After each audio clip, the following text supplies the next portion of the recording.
নমস্কার, শুভ সন্ধ্যা। শাশ্বতী সিনাটক্সে আপনাদের সবাইকে স্বাগত।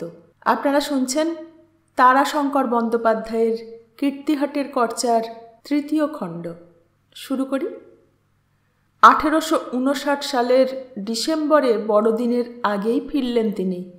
সরস্বতী বউয়ের বয়স তখন মাত্র 14। সুতরাং অঞ্জনার মতো একটি চিত্তরঞ্জিনী, চতুরা, অতি সুকৌশলে তার মধ্যে নিজের ইচ্ছাগুলো সঞ্চারিত করে দিত। রত্নেশ্বর রায় ডায়েরিতে লিখেছেন, বিপদে পড়িলাম। কীর্তিহাট হইতে নায়েব এবং মেদিনীপুর হইতে পূজ্যপাদ শ্বশুর মহাশয় ওখানে যাইবার জন্য লিখিয়াছেন। গিরীন্দ্র আচার্য লিখিতেছেন, দে সরকার শ্যামনগর বিক্রয় করিতে প্রস্তুত। এমন সময় স্বর্ণলতা সরস্বতী বউ একরূপ আবদার ধরিয়াছে, কলিকাতায় বড়দিন না দেখিয়া যাইবে না। এখানে অবশ্য কলিকাতা দেখিয়া বেড়াইতেছি, আনন্দ করিতেছি, আমারও যৎপরণাস্তি সুখ এবং আহ্লাদ হইতেছে। বিশেষ করিয়া পরিভ্রমণের সময়ে অঞ্জনা যেরূপ ননদোচিত হাস্যপরিহাসে আমাদের উভয়ের জীবনের আনন্দে চঞ্চল বায়ুপ্রবাহ হিল্লোলিত করিয়া তুলিতেছে, তাহাতে সুখ ও আহ্লাদ যেন তরঙ্গিনীর তরঙ্গের ন্যায় নৃত্য করিয়া ছুটিতেছে।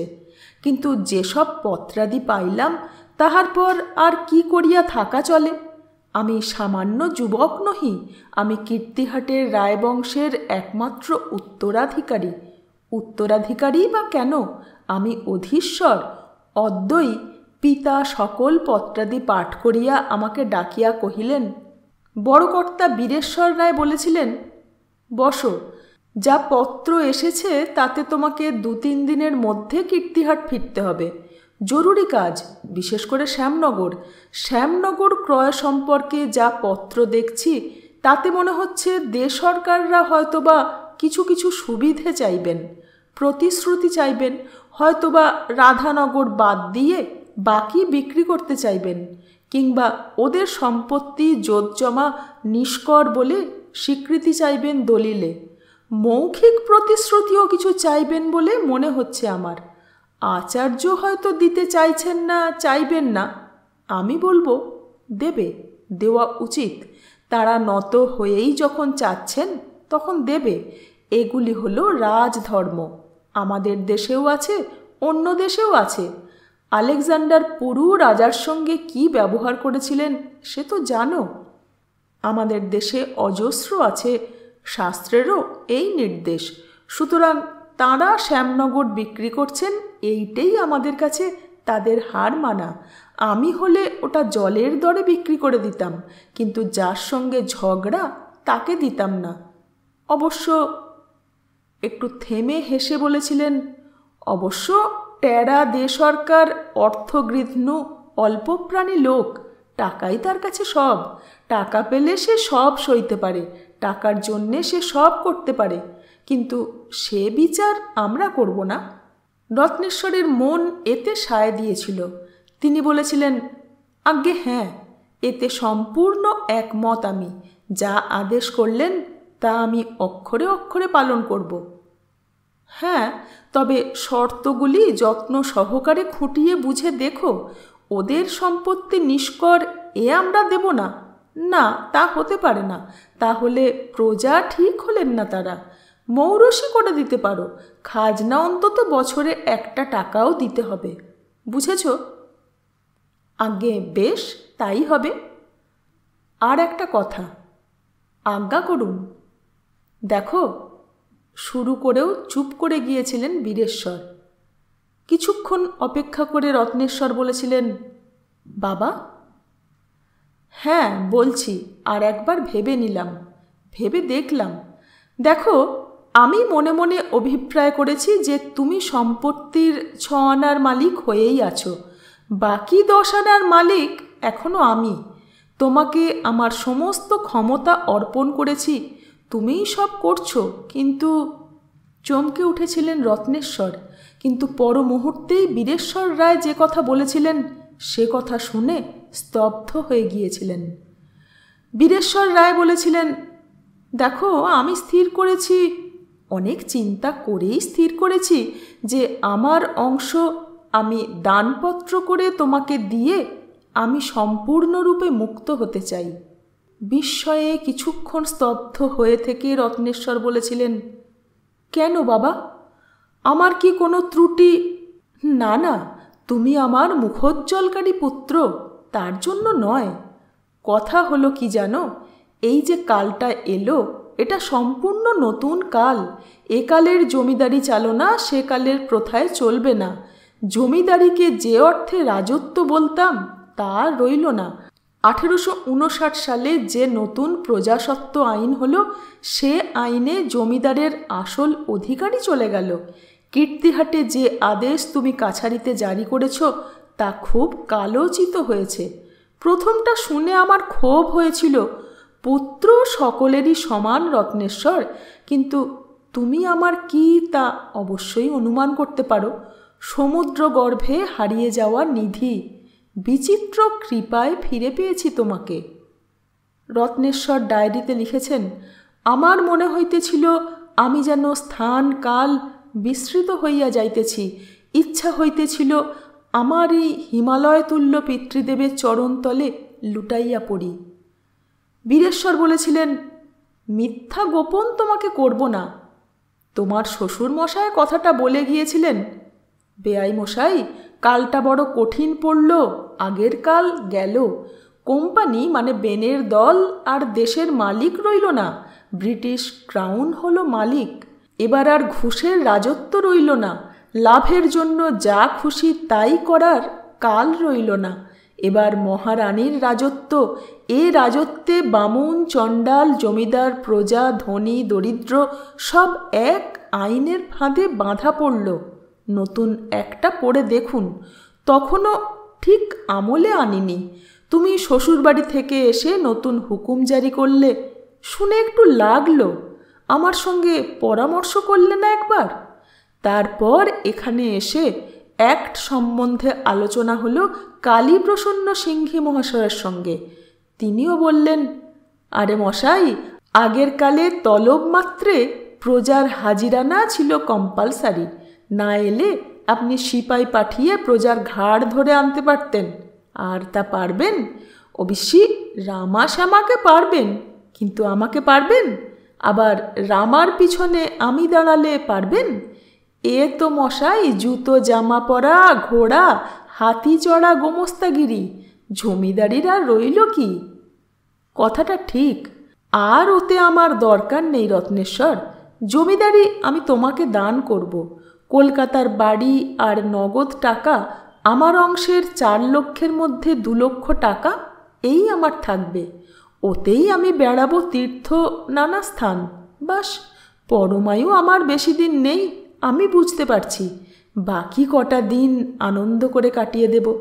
আমার অন্তে আমার উইল অনুযায়ী চাকর বাকরকে কাউকে 500, কাউকে 1000, কাউকে 100 দিয়ে যা থাকবে তার থেকে সোফিয়াকে 5 বা 10,000 টাকা এবং জীবন সত্ত্বে ওই এলিয়ট রোডের বাড়ি দেব, এবং অবশিষ্ট সবের মালিক হবেন তোমার গর্ভধারিণী। স্তব্ধ হয়ে সব শুনেছিলেন রত্নেশ্বর। বীরেশ্বর বলেছিলেন, তুমি আপত্তি করো না, এ তোমার জন্যেই করছি নে আমি, আমার জন্যেই করছি, রায়বংশের জন্যেই করছি, বুঝেছ? রায়বংশের জন্য। অবশ্য সোমেশ্বর রায়ের দেবোত্তরের বাইরের যা সম্পত্তি তাও আমি দেবোত্তর করে তোমাকেই তার সেবায়িত করে দানপত্র করব। তুমি মালিক হবে সেবায়িত সূত্রে, কোনো শর্ত আমি আরোপ করব না। শুধু দেবোত্র সম্পত্তি রইল দেবতার নামে, তার সেবা চালিয়ে বক্রি আয় তুমি তোমার পছন্দ মতো খরচ করবে। আমি অপব্যয়ী, আমি বাল্যকাল থেকে ক্রোধীও বটে। এই গোমস্তাগিরির বড়লোকপনা এ আমার সইবে না। সুরেশ্বর বললে, রত্নেশ্বর রায়ের ডায়েরিতে একটি বিস্ময়কর কথা আছে সুলতা, সেটি বলি। সেটি না বললে রায়বংশের জবানবন্দি কীর্তিহাটের কর্চা অসম্পূর্ণ থেকে যাবে। সে কথা ভবানী দেবীর কথা। এই জানবাজারের বাড়ির বড় হল ঘরে কথাবার্তা হচ্ছিল পিতা পুত্রে। পাশের ঘরটা ছিল ভবানী দেবীর পূজার ঘর, নিজের ঘর। পাশেই ছিল ওদের শোবার ঘর, ওদিকের দক্ষিণ পূব খোলা ওই ঘরখানা। ভবানী দেবী পূজায় বসে সব শুনেছিলেন। তিনি ঠিক সেই মুহূর্তটিতেই ও ঘর থেকে পূজার একটি জবা ফুল এবং বিল্লপত্র হাতে করে এ ঘরে এসে দাঁড়িয়েছিলেন। পিতা পুত্র তার দিকে তাকিয়ে চুপ করে গিয়েছিলেন। ঠিক গোপন করবার জন্য নয়, তার উপস্থিতিতে ঠিক এই সব কথা যেন স্বচ্ছন্দে অসংকোচে কওয়া যেত না। রত্নেশ্বর তার ডায়েরিতে লিখেছেন, মাতৃদেবী গৃহমধ্যে প্রবেশ করিলেন, আর তাহার দিকে দৃষ্টিপাত করত পিতৃদেব স্তব্ধ হইয়া গেলেন। আমিও তাহার দিকে তাকাইয়া রহিলাম। এই পূজার পর তাহার যে মূর্তি হইত তাহা এক আশ্চর্য বিস্ময়জনক মূর্তি। মনে হইত তিনি যেন মানবী নহেন, কোনো অপার্থিব দেবী মূর্তি। তিনি আসিয়া পিতার শয্যার পার্শ্বে দণ্ডায়মান হইলেন এবং সঙ্গে সঙ্গে পিতৃদেব হস্ত প্রসারণ করিতেই তিনি পূজার জবা পুষ্প ও বিল্বদল তাহার হাতে তুলিয়া দিলেন। পিতৃদেব তাহা মস্তকে সহস্তে ধারণ করিয়া স্বকীয় উপাধানের তলদেশে রাখিলেন। অতঃপর মাতৃদেবী বাম হস্তের রৌপ্য ঘট হইতে কুশি করিয়া ইষ্টদেবীর চরণোদক তাহাকে পান করাইয়া কহিলেন, তুমি যাহা ধারণা করিয়াছ তাহা কদাপি ফলবতী হইবে না বলিয়া ঈষৎ হাস্য করিলেন। পিতা কহিলেন, কি মনস্থ করিয়াছি? কোন কথা বলিতেছ? তোমার উইলের কথা? হ্যাঁ, বলিতেছিলাম বটে, তুমি তা শুনিতে পাইয়াছ? পাইয়াছি। শুনিয়া মন চঞ্চল হইল, কিন্তু মা বলিলেন, চঞ্চল হইস না, ইহা কদাপি সত্য হইবে না। পিতা ভ্রু কুঞ্চিত করিয়া কহিলেন, উইল করা হইয়া উঠিবে না? না, উইল তুমি করিবে, কিন্তু যাহা মনে করিতেছ তাহা হইবে না। তোমার পরিত্যক্ত সম্পত্তি এবং অর্থ ভোগ করিবার জন্য ভবানী কদাপি জীবিত রহিবে না। আমি অগ্রে যাইব, তুমি আমার বিরহে উন্মত্তবোধ হইবে, সতীহারা শিবের মতো তোমাকে হাহাকার করিতে হইবে। পিতৃদেব হাস্যকরত বলিলেন, অতঃপর কি হইবে? তুমি উমারূপে জন্মগ্রহণ করিবে এবং আমার তপস্যা ভঙ্গ করিয়া আবার আমার গৃহে আসিয়া আমাকে সংসারী করিবে। মাতৃদেবীর অধরে শুক্লা দ্বিতীয়ার চন্দ্রমার মতো ক্ষীণ হাসি রেখা ফুটিয়া উঠিল। তিনি কহিলেন, না, এতটা হইবে না, তবে তোমাকে। তিনি নীরব হইয়া গেলেন। অতঃপর একটা গভীর দীর্ঘ নিঃশ্বাস ত্যাগ করত কহিলেন, তাহা তোমাকে আমি বলিব না, অন্তত আজ বলিব না। আমি যেদিন যাইব সেই দিন বলিব। আমি শুধু বলিতেছি যে তোমার উইলের মধ্যে আমার নাম উল্লেখ করিয়া এই সকল কথা লিখিও না, তাহাতে আমার মনে অত্যন্ত যাতনা হইয়া থাকে। এ সংসারে ভাবনা আমার তোমার জন্য। অকস্মাৎ তাহার আয়ত নয়নদ্বয় অশ্রু ভারাক্রান্ত হইল এবং আমরা সবিস্ময়ে দেখিলাম দর দর ধারায় তাহা নিগলিত হইয়া দর দর ধারে তাহার গণ্ডদ্বয় প্লাবিত করিয়া নামিয়া আসিল। পিতৃদেব অত্যন্ত অভিভূত হইয়া গেলেন। বলিলেন, তুমি ক্রন্দন করিতেছ সতীবৌ? মাতা নীরবে অশ্রু বিসর্জন করিতে লাগিলেন। তাহার সে মূর্তি অপরূপ এমন কদাচ নিরীক্ষণ করিয়াছি। মুখমণ্ডল যেন ঈষৎ ঊর্ধ্বে তুলিয়া তিনি কোন অদৃশ্য লোকের দিকে তাকাইয়া আছেন এবং সেখানে যাহা কিছু সংঘটিত হইতেছে তাহা তিনি দিব্য দৃষ্টিতে প্রত্যক্ষ করিতেছেন। আমি তাহার নিকটে আসিয়া তাহার গাত্র স্পর্শ করিয়া ডাকিলাম, মা। তিনি দীর্ঘ নিঃশ্বাস ত্যাগ করিয়া কহিলেন, রত্ন বাবা, তাহার ভাগ্যে আমার জন্যই দুঃখভোগ রহিয়াছে। তুমি আমাকে একটি প্রতিশ্রুতি দাও যে আমার অবর্তমানে উনি যাহাই করুন তুমি কদাচ তাহাকে অভক্তি করিবে না, অবহেলা করিবে না। আমি কহিলাম, সে কি মা, এমন বাক্য তুমি কেন কহিতেছ? আমি কি নরাধম? আমি কি মনুষ্যবর্জিত? মাতৃদেবী কহিলেন, না বৎস, তুমি অতি কঠোর চেতা ন্যায়বান বলিয়াই এরূপ হওয়ার সম্ভাবনা আছে।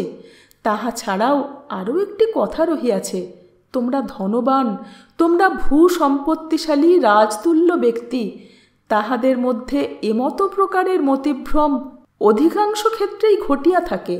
পূর্বে রাজাদের বাদশাহদের মধ্যে এরূপ ঘটনা নিরন্তর ঘটিয়াছে। আজও ধনসম্পত্তি লইয়া পিতা পুত্রে মনোমালিন্যের অবধি নাই। বলিয়া তিনি বস্ত্রাঞ্চলে চক্ষু মার্জনা করিতে করিতে চলিয়া গেলেন। পিতা সকরুণ হাস্য সহকারে কহিলেন, উহার কথা তুমি ধর্তব্যের মধ্যে আনিও না রত্নেশ্বর। দেবতা দেবতা ধর্ম ধর্ম করিয়া তাহার মস্তিষ্ক সকল সময় সুস্থ থাকে না। বিশেষ করিয়া পূজা করিয়া উঠিবার অব্যবহিত পরেই অনেক সময় তিনি এইরূপ আবোল তাবোল বকিয়া থাকেন। তারপর রত্নেশ্বর তার ডায়েরিতে এদেশের তৎকালীন ধর্মবিশ্বাসের অজ্ঞতা সম্পর্কে অনেক কথা লিখেছেন। বলেছেন, এইসব ভর দেবাবিষ্ট বা ভূতাবিষ্ট হওয়ার মতোই মানসিক বিকার। মা যে 12 বৎসর ব্রত করেছিলেন, তাতে কি তার বাপের পাপের খণ্ডন হয়েছে? হয়নি। এইসব অলীক বিশ্বাস আমাদের সর্বনাশ করেছে। আমি এসব থেকে দূরে থাকব। যাক, এইবার যা ঘটল তাই বলি। রত্নেশ্বর রায় ফিরে এলেন কীর্তিহাট। কলকাতা থেকে হুইস্কি ব্র্যান্ডির কেস এলো, টার্কি ফাউল, তার সঙ্গে ডজন দরুনে দেশি মুরগি, ভালো দেখে ভেড়া, কলকাতার মিষ্টান্ন, বিভিন্ন সাহেব অফিসারদের এবং তাদের স্ত্রীর জন্যে সোনার ঘড়ি, সিল্কের থান, গরম কাপড়ের থান, মূল্যবান লেডিস শাল, বিশেষ ব্যবস্থা করে কলকাতা থেকে সাহেবদের প্রিয় ফুল তাও আনানো হয়েছিল। তবে সেগুলো মেদিনীপুর শহর পর্যন্ত পৌঁছতে তাজা থাকেনি। রত্নেশ্বর রায় চোগা চাপকান পেন্টালুন পরে, মাথায় সামলা লাগিয়ে, বুকের উপর কাটাকাটি চিহ্নের মতো ধাঁচে কাশ্মীরি শাল ফেলে সাহেবদের বাংলোয় বাংলোয় বড়দিনের ভেট দিয়ে সাহেবদের অজস্র ধন্যবাদ দিয়ে কীর্তিহাট ফিরে এসেছিলেন। ওদিকে শ্যামনগর কেনা হয়ে গিয়েছিল। বীরেশ্বর রায় যা বলেছিলেন তাই সত্য হয়েছিল। টেরা দে সরকার নিজে এসেছিলেন হুগলি শহর। শ্যামনগর হুগলি জেলায়। সেখানে কীর্তিহাটের রায়দের এস্টেটের সেরেস্তা ছিল, নিজেদের বাড়ি কিনেছিলেন। একটা সে আমলের পুরনো ওলন্দাজদের কুঠি। সেই বাড়িতে টেরা দে সরকার ভাঙা হাত নিয়ে পুত্রের হাত ধরে এসে রত্নেশ্বর রায়ের সামনে প্রথম হেঁট হয়ে নমস্কার করে বলেছিলেন, বৈষ্ণব হয়ে তুলসীপত্র একটিকে ছোট দেখে ঠিক ঠাওর করতে পারিনি বাবা। মনে হয়েছিল তুলসী পাতা নয়, পুদিনার পাতা। পায়ে মারিয়ে গেলাম, একটু ঠাওর করেও দেখলাম না, তা ডান হাতখানাই ভেঙে গেল। আচার্য ছিলেন, তিনি বলেছিলেন, হবে, আবার ডান হাত হবে দে সরকার। পায়ে মারানো তুলসী পাতা মাথায় তুলে ধরলে যখন, তখন আবার হবে, তবে ওই কিঞ্চিত বেঁকে থাকবে। হবে আচার্য মশাই, আবার হবে? হবে বই কি। সত্যনারায়ণের পাঁচালি তো শুনেছ? সেই যে বণিকের মেয়ে সত্যনারায়ণের প্রসাদ খেয়ে নিতে যাবে, এমন সময় খবর এলো নদীর ঘাটে বাপ স্বামী 7খানা বোঝাই নৌকো নিয়ে ফিরেছে। অমনি, হ্যাঁ হ্যাঁ, মনে থাকা কি, মুখস্থ আছে, পাক দিয়া ফেলে রামা হস্তের প্রসাদ। হ্যাঁ, অমনি নৌকো সমেত স্বামী ঘাটের মুখে বার কয়েক বোঁ বোঁ করে ঘুরে ফুস করে জলের তলায় চলে গেল। ঘাটের জলের উপর শুধু বুক বুক করে বুকবুকি উঠল। তার দৈববাণী, আমার প্রসাদ ফেলে কোন অহংকার, যা এখন মাটি শুধু চেঁচে তুলে খা, তাহলে স্বামী নৌকো উঠবে। তা সে মেয়েটা খেয়েছিল, আর স্বামী সমেত নৌকো যেমন ভুস করে ডুবেছিল, তেমনি আবার হুস করে উঠেছিল। হবে, আবার তেমনি হবে। রত্নেশ্বর এদের এই বিচিত্র কথোপকথন কৌতুকের সঙ্গে উপভোগ করেছিলেন। কথাগুলো তিনি ডায়েরিতে লিখে রেখেছেন। আচার্য দে সরকারদের কাছে 1000-2 টাকা গোপন দালালি পেয়েছিলেন, সে খবর রত্নেশ্বর রায়ের কাছে গোপন ছিল না। তিনি মুখে কিছু বলেননি। দে সরকার যখন তার সম্পত্তি লাখেরাজ করে দেবার প্রস্তাব জানিয়েছিলেন, আচার্য তা সমর্থন করেছিলেন প্রকারান্তরে। কিন্তু সে নামে তিনি রত্নেশ্বরকে চিনেছিলেন। রত্নেশ্বর রায় বীরেশ্বর রায়ের উপদেশ মনে করে সম্পত্তি মোকরারি মৌরসি করে দিয়েছিলেন। বিঘায় 2 আনা খাজনা, মোট খাজনা ধার্য হয়েছিল 32 টাকা কয়েক আনা। আচার্য বলেছিলেন, ওদের ভিটে, দেবতার ঘর, এগুলি সম্বন্ধে আমি বলি লাখরাজ করে দেওয়া হোক। দলিল হয়েছিল বিমলাকান্তের নামে এবং সঙ্গে সঙ্গেই আর 2টো দলিল হয়েছিল পাট্টা আর কবলতি। জমিদার বিমলাকান্ত শ্যামনগর, রাধানগর পত্তনি বিলি করেছিলেন কীর্তিহাটের মা আনন্দময়ীর সেবায়েত বীরেশ্বর রায় এবং রত্নেশ্বর রায়কে। শ্যামনগরের ব্রাহ্মণ বৈদ্য, সোপ, মাহিষ্য বাসিন্দারা 24 প্রহর হরিনাম উৎসব করেছিল। বল হরিবোল, বল হরিবোল, বল হরিবোল। দে সরকারদের বাড়িতে বিগ্রহের সামনে হরিবোল দিয়ে বেরিয়ে যাবার সময় ধ্বনি দিয়ে গিয়েছিল, বল হরি, হরিবোল। 1 মাস পরে আবার কলকাতা থেকে পত্র এসেছিল, তুমি অবিলম্বে বধূমাতাকে লইয়া এখানে আসিবে। মাঘ মাস শেষ হইতে চলিল। আশা করি ইতিমধ্যে আদায়পত্রের কার্যাদি সুচারুরূপে নির্বাহ হইয়াছে। আমরা ফাল্গুনের প্রথমেই পশ্চিম যাত্রা করিতেছি। তোমাকে যে সকল দলিলের কথা বলিয়াছিলাম তাহা অ্যাটর্নি প্রস্তুত করিয়াছেন। তুমি আসিলেই রেজিস্ট্রি হইবে। মাসিমাতাকে বলিবে, তিনি যদি তীর্থে যাইতে চান তবে আসিতে পারেন। অঞ্জনার কথা উঠিয়াছিল, কিন্তু মাসিমাতা থাকিবেন না, সুতরাং তাহার যাওয়া হইবে না। মাসিমাতাকে বলিবে, সোফিয়াবাই আমাদের সঙ্গে আজমির যাইবে, তিনি যেন তাহা বিবেচনা করিয়া দেখেন। প্রায় 6 মাস পরে বীরেশ্বর রায় কলকাতা ফিরেছিলেন। তিনি তখন একা, ভবানী দেবী নেই। তিনি যা বলেছিলেন তাই হয়েছিল। বীরেশ্বর রায় আবার তখন মদ্যপান শুরু করেছেন। সুরেশ্বর বললে, কীর্তিহাটের কর্চায় রায়বাড়ির জবানবন্দিতে বীরেশ্বর রায়ের শেষ জীবন বছর 3 বলতে পারো হারিয়ে যাওয়া মানুষ। তার কথাটা সেরেনি সুলতা। ভবানী দেবীর মৃত্যু আমি এঁকেছি, কিন্তু বীরেশ্বর রায়কে তারপর আর আঁকিনি। তিনি যাক, বীরেশ্বর রায় এবং ভবানী দেবীর জীবনের কথাটা গুছিয়েই বলি। রায়বাড়ির জবানবন্দির এই ছবিগুলির দিক থেকে দৃষ্টি একটু সরিয়ে নাও। বীরেশ্বর রায় ভ্রমণ কাহিনীর কথা লেখেননি, কিছু পাইনি। তবে লোকজন যারা তার সঙ্গে গিয়েছিল তাদের বলা কথা রায়বাড়িতে কিছু কিছু আজও বেঁচে আছে এবং একটা জমা খরচের ছোট খাতা আছে। যারা সঙ্গে গিয়েছিল তারা সবাই চাকর বাকর, দারোয়ান, ঠাকুর। এই সব একটু বিস্ময়কর ঠেকবে সুলতা যে এদের মধ্যে গোপাল সিংও ছিল। বড় হুজুর তীর্থে যাবেন শুনে রত্নেশ্বরের অনুমতি নিয়ে সে কলকাতায় এসে বড় হুজুরের কাছে হাত জোড় করে বলেছিল, হুজুরের কৃপা হলে সে মহাপাপ থেকে মুক্ত হতে পারে। তাকে হুজুর বাহাদুর এত লোকজনের সঙ্গে তাবেদার হিসেবে গরিবকে ভি সঙ্গে নিয়ে চলেন। সে গয়াতে গিয়ে বেটাকে পিণ্ড দেবে, বাপদাদাকে দেবে। কাশী আর প্রয়াগ মে গিয়ে স্নান অর্চনা করে সে সব পাপ থেকে মুক্ত হয়ে যাবে। বীরেশ্বরের আগেই ভবানী দেবী বলেছিলেন, তুমি যাবে গোপাল সিং, তুমি যাবে। বীরেশ্বরের মাসিমা রত্নেশ্বরের ঠাকুমাও গিয়েছিলেন। আর বলেছি, সোফিয়াবাইও সঙ্গে গিয়েছিল।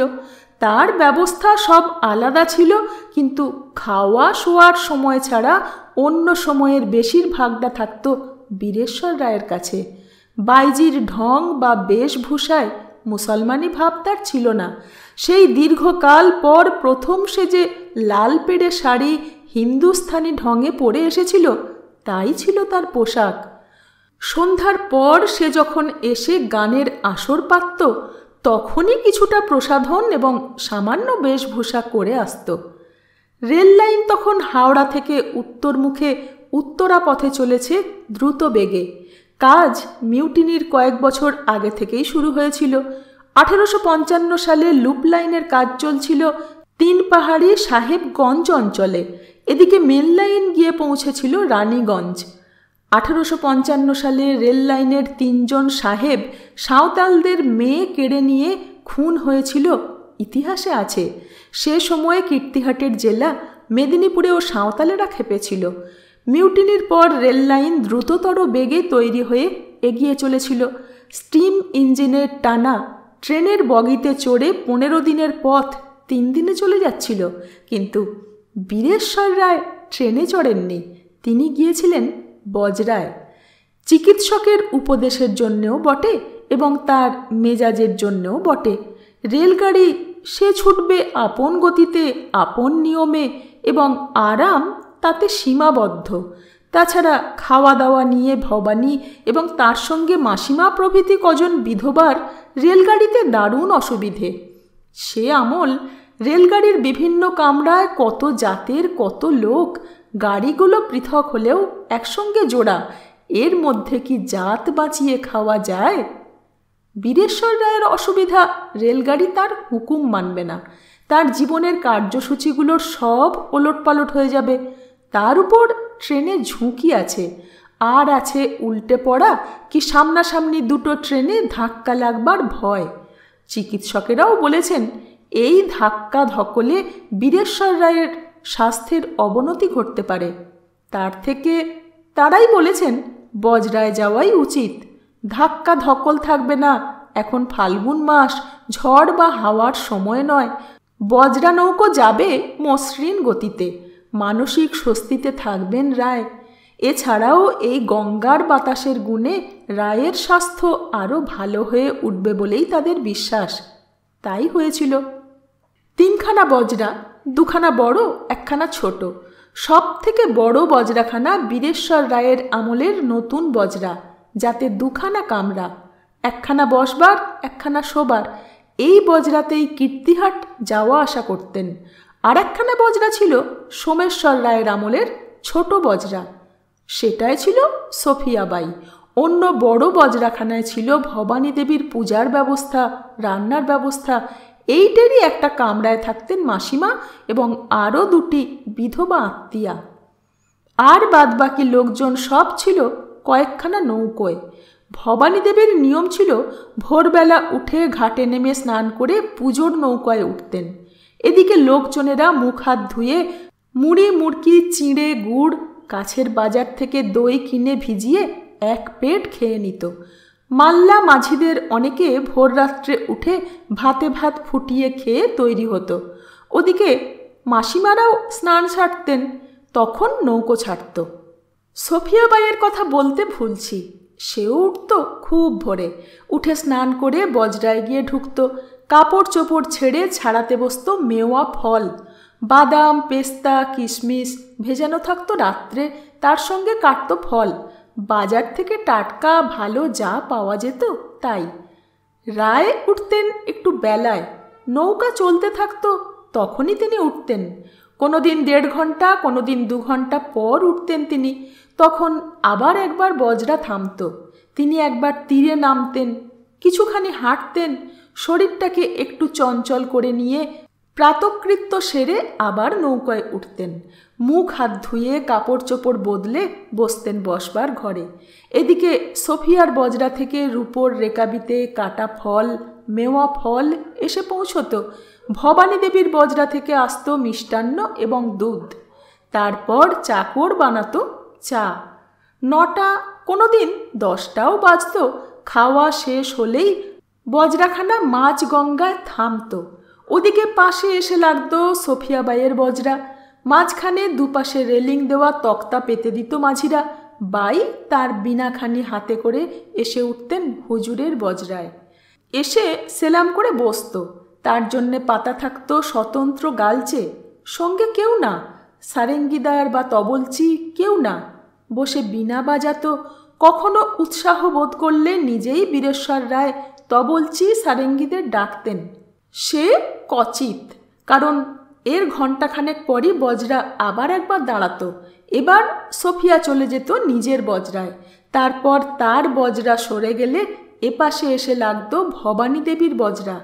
ভবানী দেবীর বজরা এবং সফিয়ার বজরা একসঙ্গে ঠেকলে বীরেশ্বর রায়ের মাসিমা আপত্তি করতেন।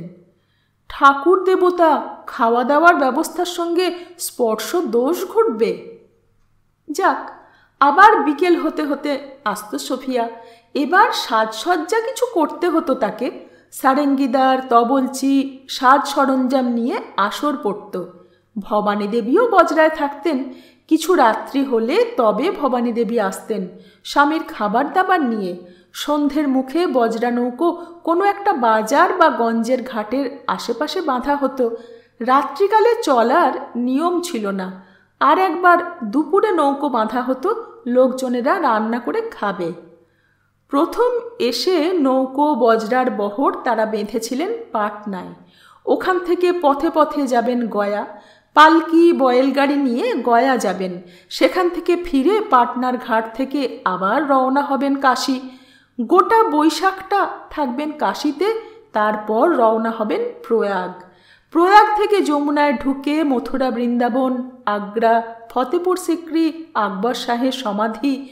তারপর এখনও ঠিক হয়নি দিল্লি যাবেন কি গোয়ালিয়র যাবেন। গোয়ালিয়রের মিয়া তানসেনের সমাধি আছে। দিল্লি থেকে হরিদ্বার যাবার ইচ্ছে। ওদিকে কুরুক্ষেত্র, সাবিত্রী তীর্থ, জয়পুর এবং আজমির। আজমিরে সোফিয়াবাই বিদায় নেবে বলেছে। বীরেশ্বর রায় সঙ্গে অর্থ নিয়েছিলেন যথেষ্ট। কত নিয়েছিলেন তার জমা খরচ নেই। গয়া তীর্থে পিতৃপুরুষকে পিণ্ড তিনিও দিয়েছিলেন, ভবানী দেবীও দিয়েছিলেন। এই প্রথম শ্যামাকান্তকে তার গৃহী নামে পিণ্ড দিয়েছিলেন। স্বামীকেও অনুরোধ করেছিলেন। সমাজের ভয়ে সেখানে তার শেষ কাজ করতে পারিনি, এখানে করলাম, তুমিও তোমার কাজ করো, আমার বাবাকে এখানে তুমি পিণ্ড দাও। সেও দিয়েছিলেন বীরেশ্বর রায়। সুলতা, যেটুকু শুনতে পাই তাতে শুনি এই গয়া থেকেই ভবানী দেবী কেমন পাল্টে গিয়েছিলেন। পিণ্ড দিয়ে এসে স্বামীকে বলেছিলেন, আমার কাজ শেষ হলো গো, এইবার তুমি খালাস দিলেই আমি খালাস। বীরেশ্বর বলেছিলেন, সে আমি যাবার সময় দিয়ে যাব, তার আগে নয়, অপেক্ষা করে থাকো। ভবানী বলেছিলেন, ও কথা বলতে নেই, বলো না। তুমিও খালাস চেও না? কথাটা ওখানেই শেষ হলো কথার মধ্যে। কিন্তু সঙ্গের লোকেরা এখানে ফিরে এসে বলেছিল, কথা শেষ হলে কি হবে, কাজে ওই দিন থেকেই শুরু হলো। ভবানী দেবী কেমন যেন বদলে যেতে লাগলেন। আচ্ছন্ন হয়ে থাকতেন একটা কোনো ধ্যানে। ধ্যান কথাটা তাদের, সুলতা, একাল হলে অন্য কথা বলতো নিশ্চয়, কোনো একটা চিন্তায় কিংবা নিজের জীবনের সংস্কারের আচ্ছন্নতায়। গয়া থেকে পাটনা ফিরবার পথে এটা ঠিক ধরা যায়নি, কারণ পালকিতে এসেছেন, পথে চটিতে আশ্রয় নিয়েছেন রাত্রে। বীরেশ্বর রায়ের কাছে এটা ধরা পড়ল পাটনায় ফিরে বজরায় কাশীর পথে।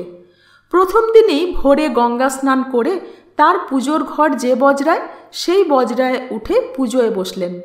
সকালবেলা সেদিন বীরেশ্বর রায় একলা পড়ে গেলেন। সোফিয়াবাই পাটনা সিটিতে গিয়েছিল এক বান্ধবী বাইজির সঙ্গে দেখা করবার জন্য। বীরেশ্বর রায়ের অনুমতি নিয়েই সে গিয়েছিল। বীরেশ্বর রায় একখানা ইংরেজি বই পড়ছিলেন। ভেবেছিলেন বই পড়েই সময়টা কেটে যাবে, কিন্তু সময় দীর্ঘ হলে তিনি কি করবেন? বেলা প্রায় 11টা অতিক্রান্ত হতে চলল। তবু ভবানী এলেন না তার পূজার নির্মাল্য নিয়ে। সোফিয়া নির্দিষ্ট সময় ফিরে সরাসরি উঠল তার বজরায়, কারণ এই সময়টা সে থাকত না। ভবানী দেবী জল খান এই কর্তব্যটির পর। এ সময় সোফিয়া থাকলে তার মন খুঁতখুত করত। জানবাজারের বাড়িতে সোফিয়া বসে থাকত মেঝের উপর পাতা গালিচায়। বীরেশ্বর রায় বসে থাকতেন একটা বড় ডিভানে ঠেস দিয়ে, অথবা দামি সেগুন কাঠের পালিশ করা খাট জাতীয় তক্তপোষের উপর বড় তাকিয়া ঠেস দিয়ে। সেখানে দোতলার মেঝে হলেও সেটা পড়ত মা ধরিত্রীর অংশের পর্যায়ে। সেখানে ছোঁয়া গণ্য হতো না, কিন্তু বজরার কাঠের মেঝে তা নয়। একটু এগিয়ে এসে সুরেশ্বর বললে, বৃহৎ কাষ্ঠে দোষ নেই, এ কথাটা ভবানী দেবী বা তার মাসি শাশুড়িরা মানতেন না। সেই কারণে সোফিয়া ফিরে এসে এ বজরায় ওঠেনি। সে নিজের বজরায় গিয়ে উঠেছিল। তার রান্না বান্না আছে, খাওয়া দাওয়া আছে, তারও নিজের কিছু ভজন আছে। তার ভজনও নানান যোগের জটিলতায় জটিল। ইসলামী উপাসনার সঙ্গে তার আর একটা জপ ছিল, সেটা পাগলা বাবার দেওয়া মন্ত্র জপ। বীরেশ্বর রায় অধীর হয়ে মহিন্দারকে বলেছিলেন, কি হলো দেখো তো মহিন্দার, এখনো পুজো শেষ হলো না? এত দেরি তো হয় না। প্রায় সঙ্গে সঙ্গেই ভবানী দেবী এসে উঠেছিলেন তার বজরায়। বীরেশ্বর রায় জিজ্ঞাসা করেছিলেন, এত দেরি আজ? একটু বিস্মিত হয়েই ভবানী বলেছিলেন, দেরি না তো। না তো? দেখো তো ঘড়িতে কটা বাজল। ঘড়ির দিকে তাকিয়ে ভবানী বলেছিলেন, তাই তো, 11টা। আমি তো বুঝতে পারিনি। সেদিন আর এ নিয়ে উচ্চবাচ্য হয়নি। ভবানী দেবী চরণোদক নির্মাল্য দিয়ে কাপড় ছেড়ে এসে স্বামীর পাশে বসেছিলেন। বীরেশ্বর তখনও প্রায় যুবক, জন্ম তার 20 সালে, তখন চলছে 1860, 40 বছর বয়স। তবুও জীবনে যে যুদ্ধ তিনি করেছেন নিজের সঙ্গে, যে যুদ্ধের নিষ্ঠুর আঘাতে তার বাঁ হাত বাঁ পা খানিকটা দুর্বল হয়ে গেছে, তারই ফলে তখন তার চুলের মধ্যে 2-4টে পাকা চুল দেখা যেত। ভবানী পাশে বসে তাই খুঁজে খুঁজে বের করে তুলে ফেলতেন। সেদিন তিনি বলেছিলেন, আজ সকাল থেকে গান শোনা হয়নি না? হ্যাঁ, সোফিয়া তার এক সহেলির সঙ্গে দেখা করতে গিয়েছিল। এখনো ফেরেনি? সে ঠিক সময় ফিরেছে। সে বলেছিল 10, 10:30 বাজে লটঙ্গি। ঠিক তাই এসেছে, কিন্তু তোমার আসবার সময় হয়েছে বলে বজরায় ওঠেনি। ও, তাই আমার রাজা বাহাদুরের মেজাজ খারাপ হয়েছে। তোমার তাই ধারণা না? তাতে অন্যায়টা কি হলো? ভবানী দেবীর মুখের দিকে তাকিয়ে ভুরু কুঁচকে উঠেছিল বীরেশ্বরের। বলেছিলেন, তুমি বুঝতে পারো না ভবানী, আমি তোমাকে কেমনভাবে পেতে চাই, কিন্তু তুমি নিজেকে এমন আড়াল করে রেখেছ, পুজো পুজো আর পুজো নিয়ে। ভবানী দেবী সেদিন অপ্রস্তুত হয়ে বলেছিলেন, দেখো তো পাগলামি, হ্যাঁ গা, আমি পুজো অর্চনা করি কি আমার মঙ্গলের জন্যে? বীরেশ্বর বলেছিলেন, থাক। ভবানী ডেকেছিলেন মহিন্দারকে। মহেন্দ্র, বাবুকে তামাক দাওনি কেন? তামাক দাও না। এক কাজ করো তো, বজরা থেকে আমার তানপুরাটা নিয়ে এসো তো, পাখোয়াজটাও আনো, ময়দা করো। স্বামীকে বলেছিলেন, নাও, আজ অধীনই তোমাকে গান শোনাবে। মহিন্দার তানপুরা এনে দিতেই বলেছিলেন, বজরা খুলে মাঝগঙ্গায় নিয়ে যেতে বলো, ঘাটের কাছে ভিড় জমে যাবে। আর ও বজরায় মাসিমারা আছেন, সফিবাইকেও ডাকো। না, বীরেশ্বর মানা করেছিলেন, তুই তানপুরা পাখোয়াজ দে, সফি থাক। ঘাট থেকে বজরা খুলে মাঝগঙ্গার দিকে চলতে আরম্ভ করেছিল। সকলে বিস্মিত হয়েছিল, কিন্তু মহিন্দার চাকর বজরার ছাদে উঠে বলেছিল, একটু ঘুরে আসতে চলল বজরা। এ বিবরণ মহিন্দারের। সে তীর্থযাত্রা থেকে ফিরে এসে রত্নেশ্বর রায়কে বলেছিল। রত্নেশ্বর তার ডায়েরিতে লিখে রেখেছেন, সেদিন নাকি বড় হুজুরের যে আনন্দ, হুজুরের তেমন আনন্দ মহিন্দার আর কখনো দেখেনি। গান গাইতে গাইতে তানপুরার হাত মায়ের বন্ধ হয়ে গিয়েছিল, 2 চোখ থেকে ধারা নেমেছিল। গান, সে আশ্চর্য গান, আর হুজুরের সে বাজনাও আশ্চর্য। গান থামল। পাখোয়াজে ঘা মেরে হুজুর চেঁচিয়ে উঠেছিলেন, আমি ভালো হয়ে গিয়েছি সতীবউ, আমি ভালো হয়ে গিয়েছি। ভবানী দেবী প্রথমটা বুঝতে পারেননি, তিনি তার দিকে তাকিয়েছিলেন সবিস্ময়ে। বীরেশ্বর রায় বলেছিলেন, বাঁ হাতে আমার একটুও কষ্ট হলো না, আমি ভালো হয়ে গিয়েছি। বিকেলে গঙ্গার কিনারায় উঠে দারোয়ানের সঙ্গে ঘুরেও এসেছিলেন। লাঠির দরকার হয়নি, তবু হাতে ছড়ি না নিলে যেন কেমন হাতখানা স্বস্তি পাচ্ছিল না।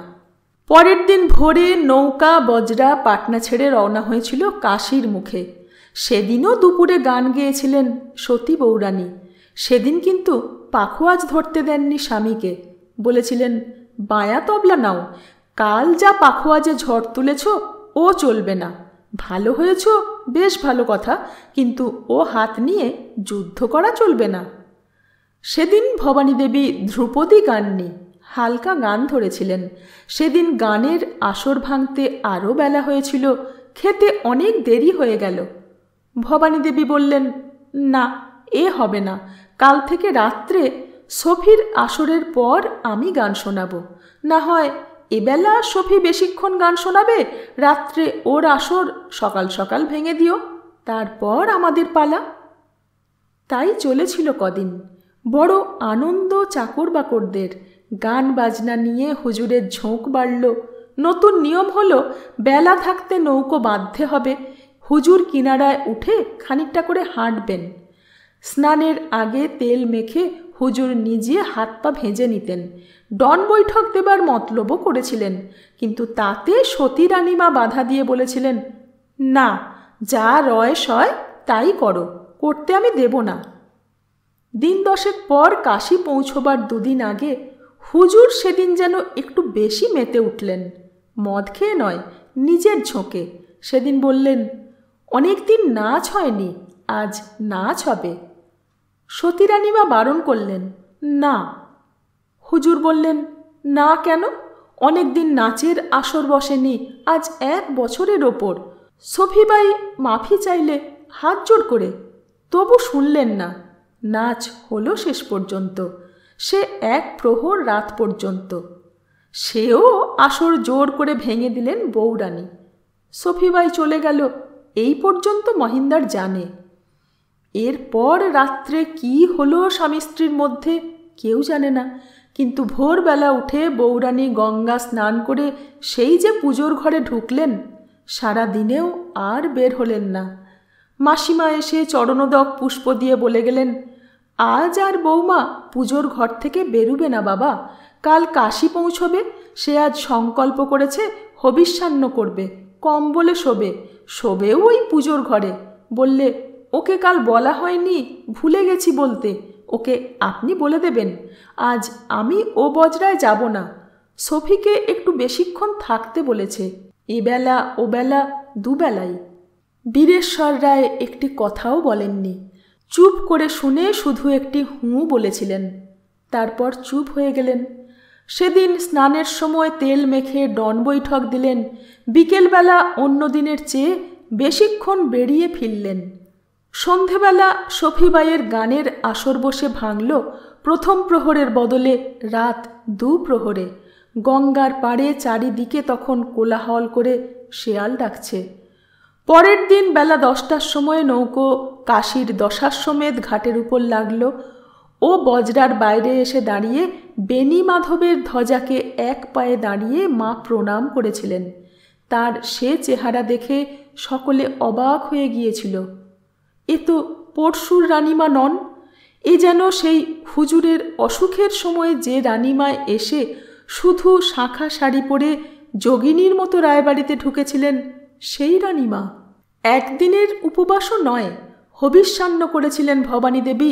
অর্ধ উপবাসও বলা যায় না, সন্ধ্যার পূর্বে দুধ খেয়েছিলেন, তবু মনে হচ্ছিল তিনি যেন কয়েকটা উপবাস করে আছেন।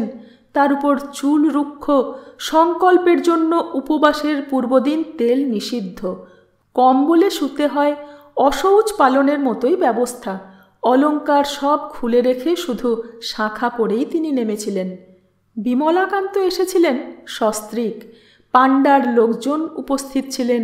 পূর্ব থেকে ব্যবস্থা করা ছিল। একটা বড় বাগিচাওয়ালা মোকাম ভাড়া করে রাখা হয়েছিল। পালকি, ডুলি এবং এক্কা হাজির ছিল। শহর থেকে একটু বাইরে। ভবানী দেবীর পরামর্শ মতোই করা হয়েছিল সব। আর একটা বাড়িও ভাড়া করে রাখা হয়েছিল শহরের মধ্যে বিমলাকান্তের বাড়ির কাছে। কাশীতে 1 মাসেরও উপর থাকবেন, বিশ্রাম নেবেন বীরেশ্বর রায়। গঙ্গার একেবারে ধারে হরিশ্চন্দ্রের ঘাটের দিকে। বীরেশ্বর রায় ওই বাগানে থাকবেন, সঙ্গের দারোয়ান লোকজন সবই থাকবে সেখানে। শহরের বাড়িতে থাকবেন মাসিমারা। ভবানী দেবী ভোরবেলা শহরের বাইরের বাড়ি থেকে পালকিতে চলে আসবেন শহরের বাড়িতে। এখানে এসে সারাদিন থাকবেন, স্নান, পূজা অর্চনা ইত্যাদি করবেন। বিকালবেলা বীরেশ্বর রায় আসবেন। সন্ধ্যায় দেবদর্শন সেরে বিমলাকান্তের সঙ্গে গল্পগুজব করে সস্ত্রীক ফিরবেন বাগিচা বাড়িতে। সফিয়ার থাকবার ব্যবস্থা ওই বাগিচা বাড়িতেই একটা আলাদা ছোট বাড়িতে করা ছিল। সেটা ছিল বাগিচা বাড়ির দপ্তরখানা বা বাইরের বাড়ি। মূল বড় বাড়ির সঙ্গে যোগাযোগ থাকলেও স্বতন্ত্র বাড়ি। সুরেশ্বর বললে, এ বাড়ি পরে কেনা হয়েছিল এবং বাড়িখানা পেয়েছিলেন মেজ তরফ। মেজ ঠাকুরদা শিবেশ্বর রায়। শিবেশ্বর রায়ের ধর্মবিশ্বাস ছিল বলে রত্নেশ্বর রায় বাড়িখানা তাকেই দিয়ে গিয়েছিলেন। তার কাছ থেকে এ বাড়ি কিনেছিলেন আমার জ্যাঠামশাই যজ্ঞেশ্বর রায়। এ বাড়ি একবার আমি দেখেছি। আমার যখন 5-6 বছর বয়স, তখন বাবা আমাকে এবং মাকে নিয়ে গোটা পশ্চিম ঘুরে এসেছিলেন। বড় মনোরম জায়গা ছিল। বাড়িখানাও তেমনি মুঘল আমলের আমিরই ছাপ মারা। কিন্তু সে কথা থাক, যা বলছিলাম তাই বলি। এই বাইরের বাড়ি বা দপ্তর সেরেস্তাখানায় একখানা প্রশস্ত হল ছিল, সেইখানে বসত রাত্রের আসর। মহিন্দার চাকর রত্নেশ্বর রায়কে বলেছিল, এই কাশি এসেই সব যেন গোলমাল হয়ে গেল। সতী রানীমা ব্রত করলেন। ভোরবেলা যখন পালকিতে উঠতেন তখন আবছা অন্ধকারের মতো দেখতাম, মায়ের যেন কেমন ঘোর লেগেছে। আবার ফিরতেন রাত্রে, তখন তার দিকে তাকানো যেত না। সে তখন কেমন মানুষ, পৃথিবীর নন। খাওয়া দাওয়া তো ফল জল তা ওই বাড়িতে খেয়ে আসতেন। পালকি থেকে নামতেন যেন কাঁপছেন। 2 জন ঝি তাকে দুপাশে ধরে উপরে নিয়ে যেত। 1 মাস ব্রত, পয়লা বৈশাখ থেকে বৈশাখের সংক্রান্তি পর্যন্ত। তার মধ্যে প্রথম 15 দিন উপরে উঠেছিলেন, বাকি কদিন ওপরে ওঠেননি। তিনি আলাদা ঘরে শুতেন। তার বিছানা একখানা কম্বল, তার উপর খুব ভালো রেশমি চাদর পাট করে চাদরের মতো পাতা হতো। আর একখানা কম্বল গুটিয়ে রেশমি চাদর জড়িয়ে বালিশের কাজ করত। আর 4খানা লালপাড় গরদের শাড়ি, শ্বেত পাথরের 2-3টে গেলাস, খান্দুই রেকাবি আর জপের মালা টালা, এই সব। বাক্স প্যাটরা যা সব আসল সামগ্রী, সেসব থাকতো রায় হুজুরের কামরায়। একেবারে জানালা খুললেই গঙ্গা। মহাবীর সিং কোমরে তলোয়ার ঝুলিয়ে ঘরের দরজায় পাহারা থাকত। মহেন্দ্র রত্নেশ্বর রায়কে বলেছিল, মা ব্রত করতে লাগলেন, হুজুর যেন নতুন করে সেরে উঠলেন। মুখের উপর দাগ পড়েছিল, সেগুলো উঠে গেল। মনে হলো 10 বছর বয়স কমে গিয়েছে। সঙ্গে সঙ্গে আগের সেই মেজাজ, সেই চোখের তাকানি, সেই কড়া গলার ডাক সব ফিরে এলো।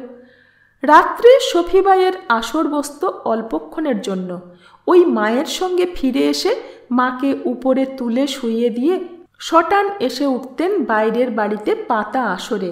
একখানা গান শুনেই ফিরে এসে শুতেন। সফিবাইয়ের সঙ্গে আসর যা হবার তা হতো দিনের বেলা। সকালে হুজুর উঠতেন 8টার সময়, তখন মা চলে গেছেন কাশীর ভিতরের শহরের বাড়িতে। হুজুর মুখ ধুয়েই উঠতে উঠতে বাই মেওয়া ফল আর অন্য ফল কেটে নিয়ে এসে দাঁড়িয়ে থাকত। আমি গরম দুধ, মাখন, মিছরি, প্যাড়া এনে নামিয়ে দিতাম। হুজুর খেতেন, সফিয়াবাই বসে খাওয়াতো। সতীরানী মা বাইকে ভাতটা ডেকে দিয়ে গিয়েছিলেন। খেতে খেতে গল্প করতেন, হাসতেন, মশকরা করতেন। আমি তামাক সেজে নলটি রেখে বাইরে গিয়ে বসে থাকতাম। খাওয়ার পর ডাক পড়ত তবলচি আর সারেঙ্গিদারদের। গানের আসর বসত। 1টা বাজলে সে আসর ভাঙত।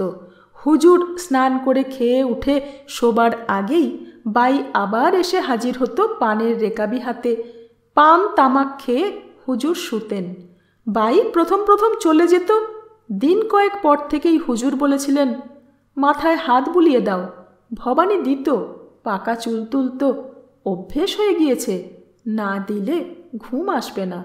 বাই মাথার শিয়রে কুর্সি টেনে নিয়ে বসে মাথায় হাত বুলিয়ে দিত। পাকা চুল তুলতে বললে বলতো, হুজুর এখন তুমি ফের নওজোয়ান হয়ে গেছো, এখন কি আর পাকা চুল থাকে? হুজুর খুব হাসতেন। এই সময় হুজুর আর একরকম মানুষ হয়ে যেতেন। আজ এই পর্যন্ত। পুরনো দিনে কীরকম জীবনযাপন ছিল এবং পরিবহনের ব্যবস্থা কীরকম ছিল, সবই এই উপন্যাসে একদম জ্বলন্ত হয়ে উঠে এসেছে। শুনতে থাকুন, সঙ্গে থাকুন। ধন্যবাদ।